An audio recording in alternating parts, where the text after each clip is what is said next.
عثمان نے سنا تھا کہ شہر کے باہر ایک پرانا ہوٹل ہے جو کئی سالوں سے بند پڑا ہے۔ ایک دن وہ بے خوف ہو کر اس ہوٹل میں داخل ہو گیا۔ ہوٹل کا دروازہ کھلا تھا اور اندر سناٹا چھایا ہوا تھا۔ عثمان نے آہستہ سے قدم بڑھائے اور ایک کمرے کی طرف بڑھا۔ اچانک ایک گھنٹی کی آواز سنائی دی، جیسی کوئی دروازہ کھولنے کی کوشش کر رہا ہو۔ عثمان نے پیچھے مڑ کر دیکھا لیکن کوئی نہیں تھا۔ وہ خوف کے مارے تیز قدموں سے آگے بڑھا اور ایک کمرے کی دیوار پر ایک پرانی تصویر دیکھی۔ جیسے ہی عثمان نے تصویر پر نظر ڈالی، اس میں موجود لڑکی کی آنکھیں حرکت کرنے لگے۔ عثمان ہڑبڑا کر پیچھے مڑا اور دروازہ کھولنے کی کوشش کی لیکن دروازہ بند ہو چکا تھا۔ ایک سرد آواز آئی، تم یہاں کیوں آئے؟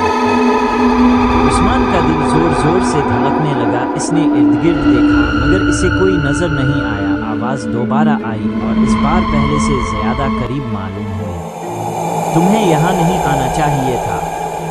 عثمان نے گھبرا کر دروازہ دھکیلنے کی کوشش کی مگر وہ ہلنے کا نام نہیں لے رہا تھا۔ اچانک ہوا میں سرسراہٹ ہوئی، جیسے کوئی آہستہ آہستہ چل رہا ہو۔ عثمان نے مڑ کر دیکھا، وہی اچانک عثمان کو اپنی پشت پر کسی کے سانس لینے کی آواز سنائی دی۔ وہ جیسے ہی پلٹا، ایک سائے نے اسے جکڑ لیا۔ عثمان نے چیخنے کی کوشش کی مگر اس کی آواز نکل نہ سکی۔ سایہ قریب آ کر بولا، اب تم یہاں سے واپس نہیں جا سکتے۔